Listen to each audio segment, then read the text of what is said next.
नमस्कार, times now Navbharat पर आपका स्वागत है। आपके साथ मैं हूं राकेश पांडे। शाम के 5 बजने वाले हैं। वक्त हो गया है देश के सबसे पसंदीदा डिबेट शो राष्ट्रवाद का। राष्ट्रवाद यानी देश से बढ़कर कुछ नहीं। यूपी में बाबा ही बाबा। क्या अखिलेश यादव को इस बात का एहसास हो गया? अखिलेश गुस्से में है, राहुल गांधी सख्ते में है। क्या ये हार का बड़ा डर है?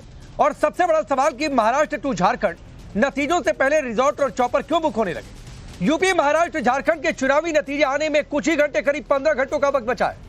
मगर उससे पहले यूपी से लेकर महाराष्ट्र तक सियासी हलचल तेज हो गई है। यूपी में अखिलेश यादव 9 की 9 सीट जीतने का दावा कर रहे हैं। वहीं शिवपाल यादव कह रहे हैं कि 9 नहीं लेकिन 5-6 सीट जीत जाएंगे।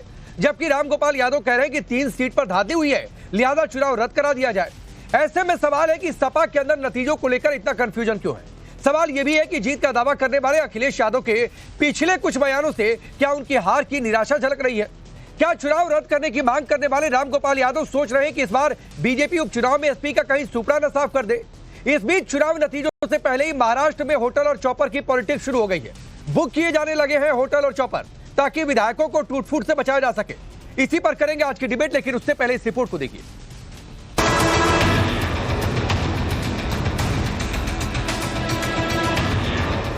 सच्चाई यह है कि आज भी निष्पक्ष काउंटिंग होगी तो सबसे ज्यादा सीटें समाजवादी पार्टी जीतेगी और हो सकता है कि 9 में 9 भी जीत जाए।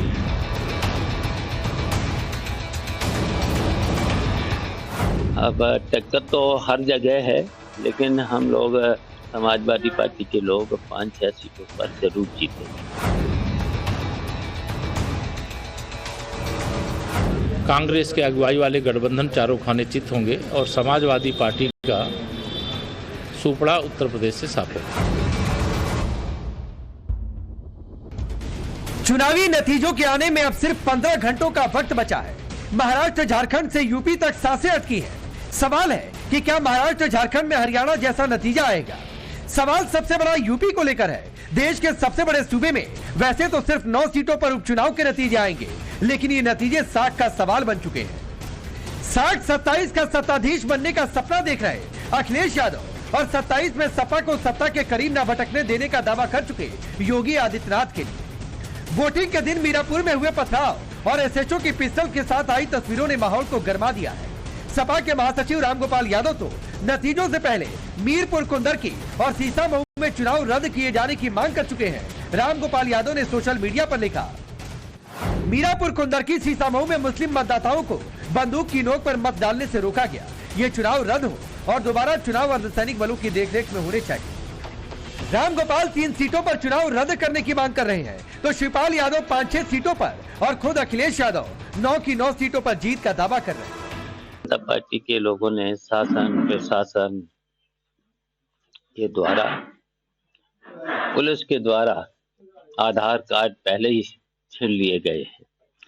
फिर उसके बाद बूथों पर कब्जा किया है, कब्जा करके वोट डलवाए हैं। फिर भी समाजवादी पार्टी और इंडिया गठबंधन ने मुकाबला किया है और कई सीटें हम उसके बावजूद भी जीतेंगे। अब टक्कर तो हर जगह है, लेकिन हम लोग समाजवादी पार्टी के लोग 5-6 सीटों पर जरूर जीतेंगे। इसके बाद मैं आपसे पहले भी बात किया हूं, भारतीय जनता पार्टी को घबराहट थी कि 100 में 100 सीटें हार रहे परसेंटेज के हिसाब से, और गिनती के हिसाब से मानते तो 9 में 9 सीटें हार रहे। और उसी का परिणाम यह है कि उन्होंने वोट को लूटा, दबाव बनाया, प्रशासन लगा दिया। उनके वोटर निकले ही नहीं थे, और निकल भी रहे थे तो वो समाजवादी पार्टी को वोट डाल रहे थे। उदाहरण गाजियाबाद है, उदाहरण खैर है, और जब परिणाम आएगा तो आप देख लेंगे। सच्चाई यह है कि आज भी निष्पक्ष काउंटिंग होगी तो सबसे ज्यादा सीटें समाजवादी पार्टी जीतेगी और हो सकता है कि 9 में 9 भी जीत जाए। रामगोपाल यादव का 3 सीटों पर चुनाव फिर से करवाने की मांग करना, शिवपाल का 5 से 6, जबकि अखिलेश का 9 की 9 सीटों पर जीत का दावा करना। सवाल की ये अलग अलग बातें और दावे क्या सपा के अंदर की बेचैनी दिखा रहे हैं? बेचैनी तो खुद अखिलेश यादव को कितनी है, इसका अंदाजा आप उनके कुछ पिछले बयानों के आधार पर लगा सकते हैं।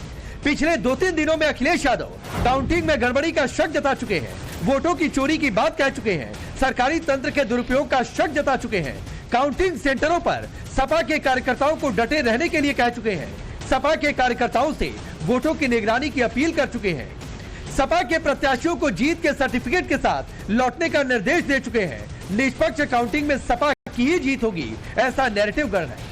तो क्या इस तरीके के बयान अखिलेश के अंदर के डर को दिखा रहे या फिर ये उनकी रणनीति का हिस्सा है? जवाब बीजेपी की ओर से आया। डिप्टी सीएम केशव प्रसाद मौर्य ने सपा का सुपड़ा साफ होने का दावा कर दिया। हम लोगों को उम्मीद है कि 9 की 9 विधानसभा की उपचुनाव की सीटें जीतेंगे। झारखंड और महाराष्ट्र दोनों राज्यों में भाजपा गठबंधन की प्रचंड बहुमत से सरकार बनेगी और कांग्रेस के अगुवाई वाले गठबंधन चारों खाने चित होंगे और समाजवादी पार्टी का सुपड़ा उत्तर प्रदेश से साफ होगा। नतीजों का तनाव सिर्फ यूपी में नहीं है, महाराष्ट्र से झारखंड तक हंगामा मचा है। जीत की सूरत में विधायकों को संभावित टूटफूट से बचाने के लिए रिजॉर्ट से लेकर चॉपर तक बुक किए जाने की खबरें आने लगी है।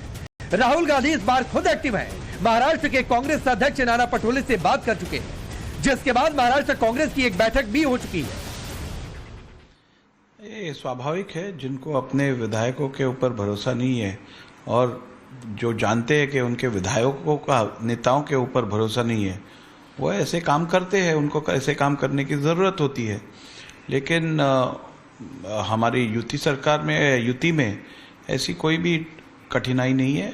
सभी विधायक जो हमारे चुन के आएंगे वो पूरी तरीके से पार्टी के साथ रहेंगे, यूटी के साथ रहेंगे और यशस्वी रीत्या हम यहाँ पे सरकार बनाएंगे। मैं उनसे कहूँगी ये सारी टेंशन लेने की उनकी ज़रूरत नहीं है कि होटल्स बुक करें और चॉपर्स बुक करें। उनको महाराष्ट्र की जनता उनको छुट्टी देने वाली है अगले 25 साल के लिए। जिस तरीके से लूट मचाया है, जिस तरीके से भ्रष्टाचार हुआ है, जिस तरीके से अदानी की सरकार चली है, वो खत्म होने वाली है। तो क्या महाराष्ट्र और झारखंड में बीजेपी हरियाणा जैसी जीत दर्ज करने जा रही? बटेंगे तो कटेंगे ने हिंदुओं को एकजुट किया या विपक्ष इस नारे की काट खोज पाया? अखिलेश के अलग अलग बयानों का मतलब क्या यूपी में 9 सीटों पर पिछड़ने का संदेश है? इंतजार सिर्फ आज रात का और कल की सुबह इन सवालों के जवाब के साथ शुरू होगी। Bureau report, times now Bharat. तो आज की रात भारी, जैसा हर चुनावी नतीजों से पहले होता है। पहले परिचय मैं आपका आज के मेहमानों से करवाता हूं। हमारे साथ मनीष शुक्ला है, भारतीय जनता पार्टी के नेता और प्रवक्ता। अवधेश जी, वरिष्ठ पत्रकार। चंद्रमोहन शर्मा जी, कांग्रेस पार्टी के नेता। तारिक खान है, समाजवादी पार्टी के नेता और प्रवक्ता। विक्रम यादव है, शिवसेना उद्धव गुट के नेता। आप सभी का बहुत बहुत स्वागत है। मैं तारिक खान आपसे शुरू करता हूं। सवाल पहला ये है कि भाई ठीक है, दावे आरोप प्रत्यारोप अपनी जगह, लेकिन इतना कंफ्यूजन आप लोगों को क्यों है? कोई कह रहा है 3 सीट रद्द कर दो, कोई कह रहा है 5-6 जीतेंगे, कोई कह रहा है 9 की 9 जीतेंगे। बेईमानी तो की है ना, ये तो सभी लोग मान रहे हैं और चुनाव आयोग ने माना कि बेईमानी हुई है तभी सस्पेंड किया। वरना ऐसे ही जो चुनाव आयोग के अध्यक्ष थे वो चेस खेल रहे थे, अचानक से उनका मूड खराब हुआ और डिस्टर्ब हुए अचानक से और उन्होंने सस्पेंड कर दिया उठा के। तो वो चेस खेलने के बीच में चुनाव आयोग के अध्यक्ष ने आपको फोन करके बताया था क्या नहीं कि बेईमानी हो गई है? इसका मतलब या फिर ये कहा गया कि शिकायत के आधार पर कार्रवाई हुई है? क्यों सस्पेंड किया? अरे शिकायत के आधार पर कार्रवाई का प्रावधान है, सो कर दिया। क्या मतलब है? शिकायत के आधार पर नहीं, प्रूफ मिला है तब सस्पेंड किया है। अच्छा। क्या समझते हैं ये कौन सी बात हुई? अच्छा, ये क्या कौन सी बात हुई? हाँ। जब प्रूफ दिया, यहाँ से वीडियो भेजा कि वो बंदूक मारने कह रहे, माँ बहन की गालियां दी जा रही हैं औरतों को, ये सब किया जा रहा है, तो चुनाव आयोग ने एक्शन लिया। और जब एक्शन लिया इसका मतलब आप तो लिया ना एक्शन, तो खुश होइए ना तारिक खान। आप लोग कहते हैं कि चुनाव आयोग हमारी सुनता ही नहीं है। सुनिए, चुनाव आयोग ने सुन लिया, कार्रवाई कर दी, तो भी आप अपना नैरेटिव कर रहे हैं। यही तो दिक्कत है। जब चेस में छोटे छोटे प्यादों को हटा दोगे, उनको सस्पेंड कर दोगे, डीएम, सीएम, चीफ मिनिस्टर और एसपी ये लोग आदेश दे रहे थे कि लोगों को लाठी मारो, या इनको एलियन जुपिटर से इनको मैसेज आ रहा था, मार्स से मैसेज आ रहा था इन पुलिस वालों को कि लोगों को लाठी मारो। कौन इनको निर्देशित कर रहा? तो जुपिटर से मैसेज आया था कि पत्थर बरसा दो, जो पत्थर बरसा रहे थे। मैं उस पर तारिक खान नहीं डिबेट कर रहा हूं। सुनिए सुनिए, अरे सुनिए तारिक खान सुनिए, तारिक भाई सुनिए, अरे तारिक खान सुनिए प्लीज। पत्थर लहराए गए, पिस्टल दिखा। अरे सुनिए तारिक खान, मैं आपके मतलब की बात कर रहा हूँ। तारिक भाई आपके मतलब की बात कर रहा हूँ।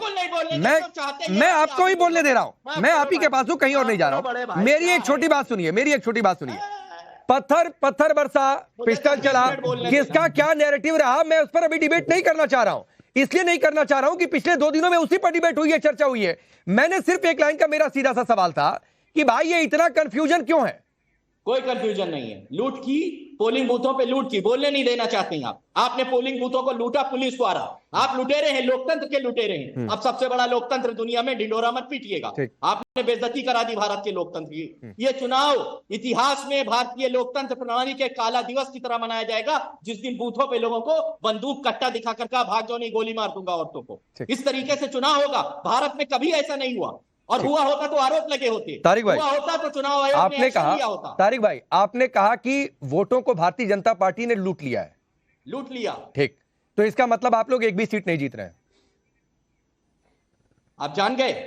अरे मैं तो पूछ रहा हूं ना भाई आपसे, आपको फोन किया चुनाव आयोग? अरे फिर वही बात है, आप एक और कह रहे हैं कि सारा वोट लूट लिया, फिर आप एक और कह रहे हैं कि 9 की 9 हम जीतेंगे, तो ये दोनों नहीं हो सकता है ना। या तो वोट लूट लिया तो सारी वो सीटें जीत रहे हैं। वो भी समझाता हूं, टाइम दिया करिए सवाल। हाँ बोलिए, समझाइए। मान लेते हैं हम किसी सीट पे, आपको पता है कि इस बूथ पे मुसलमान वोट है, हमारा वोट है, यादव वोट है, पीडीए का वोट है, वहां पर पुलिस लगाकर लोगों को लाठी से मारा, 5-10 हजार वोट कम कर लिया, आप जीत गए। यही लूट है, यही लूट है।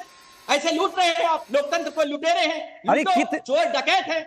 डकैती करो, सत्ता पे आओ। कितनी सीट जीत रहे हैं? कितनी सीट? 9 में से कितनी? डकैती करोगे तारिक खान 9 में से कितनी?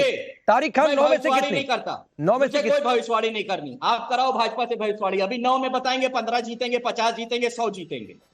नतीजे आने दीजिए। लूट है, लोकतंत्र की लूट। अच्छा, मतलब नतीजे उनके पक्ष में आ गए, बीजेपी जीत गई तो आप कह देंगे हम तो कह ही रहे थे कि लूट लिए, और नतीजे आपके पक्ष में आ गए तो कहेंगे देखो भैया लूटा फिर भी हम जीत गए। मतलब चित भी अपनी पड़ भी अपनी। चलिए मनीष शुक्ला, चुनाव आयोग की कोई अहमियत है? चुनाव आयोग ने ठीक है सर, अब ठीक है ना, चुनाव आयोग ने आपकी सुनी फिर भी आपके लिए अहमियत नहीं है सर, तो पहले सोचिए कि बोल क्या रहे हैं। हमारी सुनी, ठीक है। चलिए मनीष शुक्ला, पिस्टल पत्थर ये तब भी चर्चा हुई थी, ये आज भी हो रही है, और ये कल जो भी नतीजे आ जाए आपके पक्ष में या उनके पक्ष में तब भी चर्चा होगी। देखिए राकेश जी, अब राजनीति में सुचिता कम से कम समाजवादी पार्टी और अखिलेश यादव से तो सीखने की आवश्यकता हमको नहीं है। अखिलेश यादव मुख्यमंत्री थे, कन्नौज में उपचुनाव हो रहा था, जो काम जवाहरलाल नेहरू, सरदार पटेल, पंडित अटल बिहारी वाजपेयी और स्वयं मुलायम सिंह यादव नहीं कर पाए थे निर्विरोध संसद में जाने का, वो अखिलेश यादव ने डिंपल यादव को भेज दिया था। अब ये सुचिता बताएंगे राजनीति की, ये बताएंगे कि कैसे पारदर्शिता से चुनाव होगा, और किस तरीके से हाथ झटक रहे थे, कितना चिल्ला रहे थे। और हमको तो लगता है कि चुनाव आयोग के ऊपर चेस का लगा रहे थे आरोप, और इनके नेता पोगो खेल रहे थे। देखिए राजनीति गंभीर विषय है, डिबेट गंभीर विषय है, सवाल का जवाब देना चाहिए, और जो आपके मन में हो कम से कम अपने पक्ष विपक्ष में बोलिए। इस तरह से हाथ झटकना, चुनाव आयोग को आप कह देना कि किसी लायक चुनाव आयोग नहीं है, कल आप कह देंगे सुप्रीम कोर्ट किसी लायक नहीं है, तो संवैधानिक संस्थाओं का मान मन करके आखिर आप क्या करना चाहते हैं? नहीं मनीष जी, जो तारिक खान ने कहा कि चुनाव आयोग ने कार्रवाई की, अधिकारियों को सस्पेंड किया, तो इनकी शिकायतों में दम था तभी तो किया भाई। अच्छा, इसके बाद उन्होंने जो चीजें की, अपने जो बात कही उसका खुद खंडन भी कर दिया, मैं उस पर नहीं जाता। देखिए उत्तर प्रदेश में लोकसभा के चुनाव में 37 सीटें समाजवादी पार्टी जीती, यही चुनाव आयोग था, तब ठीक था चुनाव आयोग। अब चूंकि हार का डर इनको समझ में आ गया है, चूंकि जब लोकसभा का चुनाव बीता, गंगा जमुना और सरयू में पानी इतना बह गया, और अखिलेश यादव का चेहरा जो है बेनकाब हो गया इस 4-5 महीनों में। जब बलात्कारी मोहित खान के साथ खड़े हो गए अखिलेश यादव, जब बलात्कारी नवाब सिंह यादव के साथ खड़े हो गए अखिलेश यादव, जब जाली नोटों का व्यवसाय करने वाले कुशीनगर के समाजवादी पार्टी के नेताओं के साथ खड़े हो गए अखिलेश यादव, तो उत्तर प्रदेश की जनता को यह समझ में आ गया कि अगर जरा सी ताकत मिलने पे ये इतने बेलगाम हो जाएंगे कि हत्या, लूट, डकैती, दंगाइयों के साथ खड़े हो जाएंगे, अपराधियों के साथ खड़े हो जाएंगे, तो उत्तर प्रदेश की जनता ने तारिक भाई आपकी लिखाई पढ़ाई बड़ी जबरदस्त चल रही है। 3 सीट जिसको राम गोपाल यादव ने कहा कि इस पर जो है ये चुनाव रद्द करा दीजिए, वो 3 सीट है मीरापुर, कुंदरकी और सीसामऊ, जहां पर 40, 60 और 45% मुस्लिम वोटर्स हैं लगभग में। तो ये आप लोगों की स्क्रिप्ट फेल हो गई, ये एक अलग नैरेटिव चला जाएगा, यहां पर हार जाएंगे कि भाई देखो ये तो मुस्लिम वोटर भी इनके साथ हैं, इसलिए आप लोग मांग कर रहे हैं वहां पर चुनाव रद्द करवाने की। ये सब कोई बात नहीं है, ये हमारा मौलिक अधिकार है कि हम चुनाव आयोग को लिखित में दे दिया गया है कि यहाँ बेईमानी हुई है, और और ये पहली बार डिमांड नहीं की जा रही है, राजनीतिक पार्टियां डिमांड करती रहती है, उनकी मांग भी मांगी गई है कई बार, कई बूथों पे चुनाव फिर से री-इलेक्शन कराया गया है, सिर्फ इसकी डिमांड है, ये डिमांड बिल्कुल वैलिड है, चुनाव आयोग इस पे निर्णय लेगा। निर्विरोध जिता दिया मुकेश दलाल, गुजरात में निर्विरोध जिता दिया। वो क्या था? वो क्या था? वो क्या था? निर्विरोध लोग पहली बार जीते जब अखिलेश यादव जी ने बना दिया था, और मुकेश दलाल जो भाजपा का गुजरात में जिता दिया था, वो क्या था? वो कुछ नहीं था, वो निर्विरोध सब लोग आए, भैया हाथ जोड़े, भैया हम लोग तैर गए हैं और नहीं लड़ेंगे। उसमें दबाव नहीं बनाया गया था, उसमें दबाव बना के कांग्रेस प्रत्याशी का पर्चा नहीं वापस खराब कराया गया था, खारिज करवाया गया था। तो जब हम एक उंगली आपकी तरफ करते हैं तो ये 3 हमारी तरफ आ जाती है।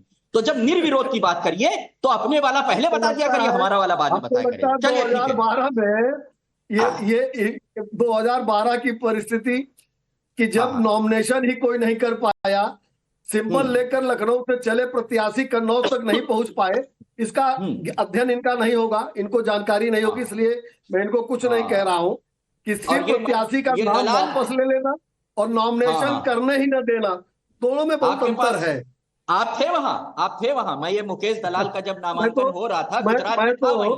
मैं तो 1995 से राजनीति में हूँ, मैं तो 1995 में राजनीति में हूँ। अच्छा ठीक है, मैं आगे बढ़ रहा हूँ। तारिक खान एक और छोटा सा सवाल, तारिक खान एक और बहुत छोटा सवाल और 30 सेकंड में शार्प रिप्लाई करिएगा। आपने कहा कि एक उंगली उठाइए तो 3 उंगली अपने ऊपर उठती है, तो आप जो चुनाव में गड़बड़ी की बात कह रहे हैं तो 3 उंगली तब भी आपके ऊपर नहीं उठ रही है। किस रिस्पेक्ट में कहा मैंने कहा कि जब आप निर्विरोध चुनाव जिताते हैं, निर्विरोध चुनाव के रिस्पेक्ट में कहा। अब बाकी आप जो पूछना चाहिए पूछिए। ठीक है, मतलब वो रिस्पेक्ट आप अपने, ठीक है, इन रिस्पेक्ट होता है, किस रिस्पेक्ट में मैंने कहा, रेफरेंस टू द कॉन्टेक्स्ट। ठीक है, वो कॉन्टेक्स्ट आप अपने हिसाब से तय करेंगे। अवधेश जी ये कॉन्टेक्स्ट अपने हिसाब से तय करेंगे, चाहे चुनाव आयोग का कॉन्टेक्स्ट हो, चाहे मुस्लिम बहुल सीटों का, क्योंकि ये चर्चा तो हो रही है यूपी की 9 सीटों को लेकर कि भाई 3 ही पर इतना बवाल क्यों है। सर एक बात मेरी सुनिए राकेश भाई, अगर 5 लोगों को भी वोट नहीं डालने दिया तो वो लोकतांत्रिक नहीं, देखिए नहीं आपके पास उन 5, एक मिनट अवधेश जी 1 सेकंड 20 सेकंड दीजिए। आपके पास उन 5 लोगों की डिटेल है, मुझे व्हाट्सएप करिए तुरंत। अरे हजारों डिटेल है। नहीं आपने कहा ना 5 लोगों की, 5 लोगों का नाम पता गांव हमको जो आपके पास डिटेल है कि उनको रोका गया, उनको आप भेजिए, मैं बातचीत करने की कोशिश करूंगा। आप भेजिए डिटेल, मैं आपको चैलेंज दे रहा हूं। के पास है मेरा फोन मेरे हाथ में है, सुनिए तारिक खान, मेरा फोन मेरे हाथ में है, आपके पास 5, 10, 100 अगर ऐसे लोगों की डिटेल है जिनको वहां पर लिखिए, हाँ तो भेजिए, मुझे व्हाट्सएप करिए। रफीक अहमद, हाँ मुझे व्हाट्सएप करिए डिटेल ना भाई, मैं लोगों को नाम लिखिए। अरे मैं नाम अभी क्यों लिखूं, मैं किसी की पहचान यहाँ पर सार्वजनिक तौर पर उजागर थोड़ी नहीं करूंगा। आप नाम पता मोबाइल नंबर मुझे व्हाट्सएप करिए। आपके पास नहीं तारिक खान, आपके पास मेरा नंबर है, आप नाम पता एड्रेस पूरा मोबाइल नंबर मुझे व्हाट्सएप करिए। मैं कोशिश करूंगा कि हमारे सहयोगी वहां पर बातचीत करें और पूछें उनकी राय लेकर। और मैं ये बात क्यों कह रहा हूं, और इसलिए कह रहा हूं कि हमारे कैमरे पर जब हाजी रिजवान घूम रहे थे और उनके सामने जो वोटर थे और कह रहे हैं कि इनको रोक दिया और उन्होंने कह दिया कि हमको नहीं रोका, तो मुझे आप डिटेल व्हाट्सएप करिए। मैं आपको कमिट कर रहा हूं कि मैं बातचीत करने की कोशिश करूंगा। आप मुझे हाँ तो मुझे व्हाट्सएप करिए भाई, आप मुझे व्हाट्सएप करिए ना, ऐसे नाम से थोड़ी नहीं पता चलेगा। चलिए होते तारिक खान प्लीज, ऐसे नाम 10 नहीं प्लीज तारिक भाई नाम मोबाइल नंबर और पता आप मुझे व्हाट्सएप करिए।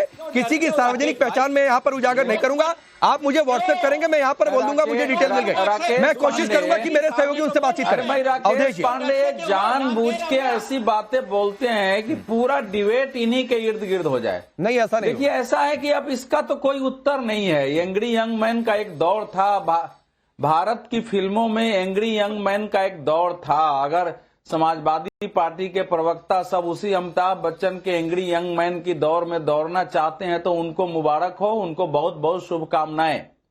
लेकिन देश में संविधान सम्मान की बात करने वाले लोग, तथा कथित संविधान की रक्षा की बात करने वाले लोग, संविधान खत्म करने के विरुद्ध लड़ाई लड़ने की बात करने वाले लोग अगर इतनी बड़ी संवैधानिक संस्था पर, संवैधानिक पद पर सुबह से रात तक उस पर प्रश्न उठाते हैं, उसकी मिट्टी पलीत कर रहे हैं, तो आप सोच सकता है मैं देश के सामने ये विषय रख रहा हूं कि संविधान के प्रति इनकी कितनी आस्था है।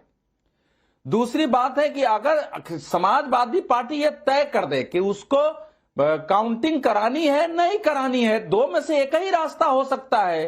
वो चुनाव आयोग को लिख के बताएं कि हमको यहां का काउंटिंग नहीं चाहिए, हम 3 जगह का चुनाव कैंसिल करना चाहते हैं। दोनों चीजें जब आप कर रहे हैं तो इसका मतलब क्या होता है?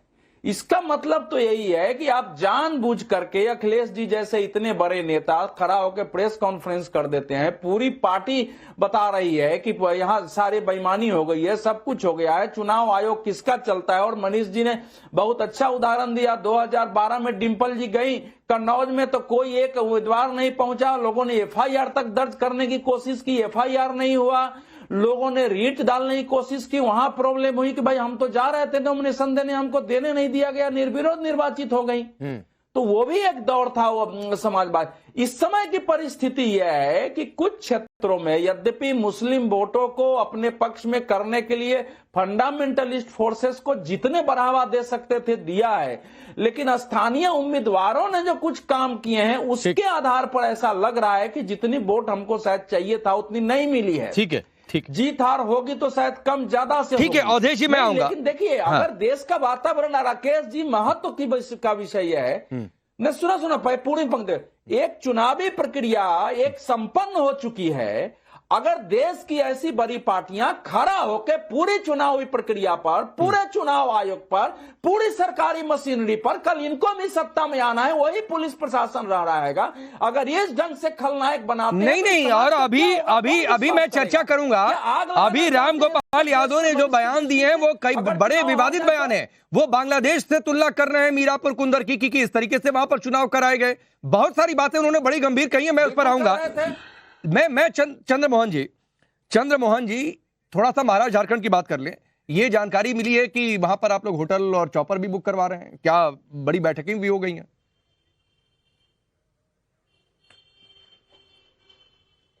देखिए, जब सामना एक ऐसे आदमी से हो कि कोई कह रहा है और कहता हो, अगर उस पर प्रश्न खड़ा करा जाए तो फिर बोलता हो, जो प्रश्न चुनाव आयोग को पूछने चाहिए वो कोई पूछता हो, तो फिर ये चीजें करने में कोई प्रॉब्लम नहीं है, करना चाहिए।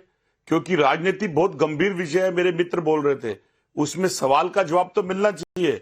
लेकिन सत्ता पक्ष के लोगों पे जब सवाल उठे और उसका जवाब सत्ता पक्ष ना दे, कोई और दे दे, और किसी पे अगर विपक्ष प्रश्न खड़ा करे तो वो तिलमिला उठे, तो फिर ये सब तो करना पड़ना स्वाभाविक भी है।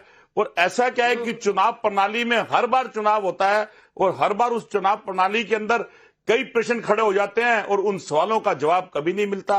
और जिनको पूछना चाहिए वो सवाल किससे पूछते हैं? तो चंद्रमोहन जी, आपने ये माना कि होटल और चॉपर बुक किए जा रहे हैं, तो टूट फूट की संभावना, गुंजाइश तब बनती है या ये कोशिशें तब होती है जब एक पक्ष को मेजॉरिटी नहीं मिलती है? मतलब आप लोग ये मानकर चल रहे हैं कि आपके गठबंधन को मेजॉरिटी नहीं मिल रही है, कम से कम भले आप लोग बड़ा गठबंधन बन जाए।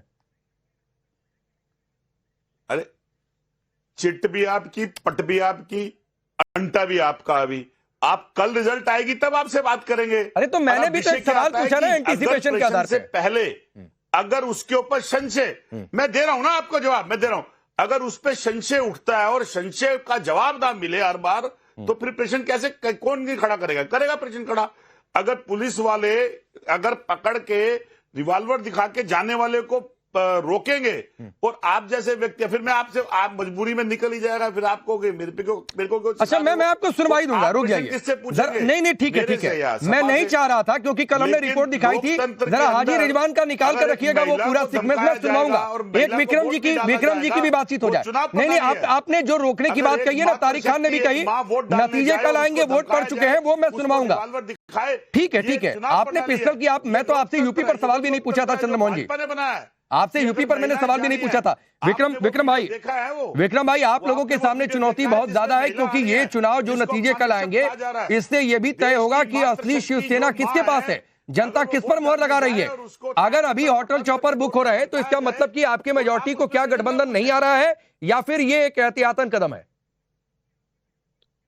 नहीं राकेश भाई, देखिए, चुनाव जो है ना वो निष्पक्ष होने चाहिए, यानी कि किसी भी पार्टी को कोई इस तरीके का लोगों को भ्रम में नहीं डालना चाहिए कि लोग जो है उस चीज से भ्रमित हो जाएं। ठीक है, सत्ताधारी पार्टी को अपने काम गिनाने चाहिए, अगर उसने कुछ काम किए हैं तो अपने काम गिनाए, नहीं कि लोगों को भ्रमित करे कि वे बटे हुए तो कटेंगे। पर कौन बटेगा? आप जरा ये बीजेपी के प्रवक्ता बैठे, आप इनसे, आपके नेता ने तो सीधे काट देने की बात कह दी। वो तो ये कहा था कि भाई जब ये काटने की बात इन्होंने कही था, मैं कटेंगे, तो ये कहा गया था भाई अगर वो काटने आएगा तो हम क्या पीछे बैठेंगे? भाई महाराष्ट्र की जिम्मेवारी बनती है, हमारे पार्टी की नेताओं की, लोगों की सुरक्षा के लिए एक जिम्मेदारी के तहत ये बात कही गई। लेकिन आप मुझे बताइए कि अच्छा एक बात बता दीजिए विक्रम भाई, एक बात बड़ा जल्दी से बता दीजिए मुझे कि आपने कहा कि आप लोग जीतेंगे, चलिए आपको शुभकामनाएं, सबको शुभकामनाएं हमारी ओर से। तो क्या अगर आपके गठबंधन को जीत मिल जाती है, महाविकास अघाड़ी की सरकार बन जाती है, तो उलेमा बोर्ड ने जो 17 मांगे रखी थी कि पुलिस भर्ती में मुस्लिमों को प्राथमिकता दे दीजिए, जो 17 मांगे थी वो मांगे आप लोग पूरी करेंगे? नहीं, देखिए ये तो देखो 3 दलों की अरे आपकी राय अपनी बताइए ना, अपने दल की। सब बैठ के नहीं सब बैठ के सबकी सहमति, देखो कोई भी चीज होगी सबकी सहमति होगी, इस पर बात होगी, क्या सहमति बनेगी क्या नहीं बनेगी उसमें मैं कुछ नहीं कह सकता। मतलब धोखा दे रहे हैं। पहले तो कांग्रेस और एनसीपी ने कह दिया था कि पूरा करेंगे। नहीं देखो इसके लिए तो क्योंकि 3 गठबंधन का सवाल है, तीनों की बैठ के बात होगी कोई भी चीज के ऊपर, और जो सहमति बनेगी वो चीज करी जाएगी। अच्छा चलिए, ऐसा नहीं कि लोगों को ठीक है जनाब हाजी रिजवान वाला सुनाइए। और चंद्रमोहन जी आप और तारिक खान आप जरा बहुत ध्यान से देखिएगा और सुनिएगा, ये हमारे चैनल पर स्पेशली हमारी आईडी पर था, तो जरा देखिएगा और सुनिएगा, जरा दिखाइए। ये बताइए क्या नाम है सर आपका? फायम अली। ये बताइए क्या प्रशासन द्वारा वोट डालने से आपको रोका जा रहा है, ऐसी कोई दिक्कत आ रही है? ना ऐसी कोई दिक्कत नहीं। रिजवान साहब कह रहे हैं कि लोगों को घरे से निकलने नहीं दिया जा रहा है। नहीं पुलिस रिजवान साहब ये पुलिस फोर्स है। हाँ। ये कौन आजादी से वोट डालने दे रहे?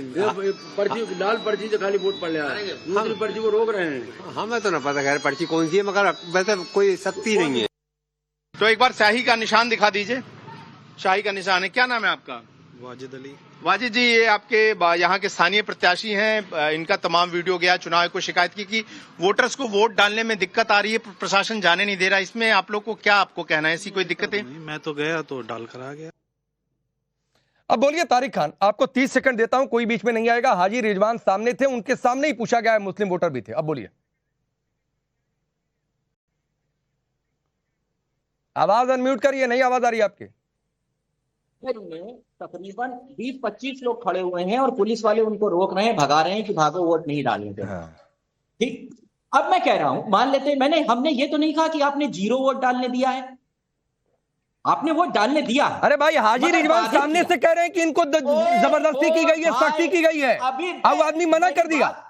मेरी बात अभी एंग्री यंग मैन बनाने लगेंगे हमको, इसीलिए बात है ना। आपने 30 सेकंड। हाँ बोलिए, दे रहा हूं आपको 30 सेकंड। अरे कहां दिए?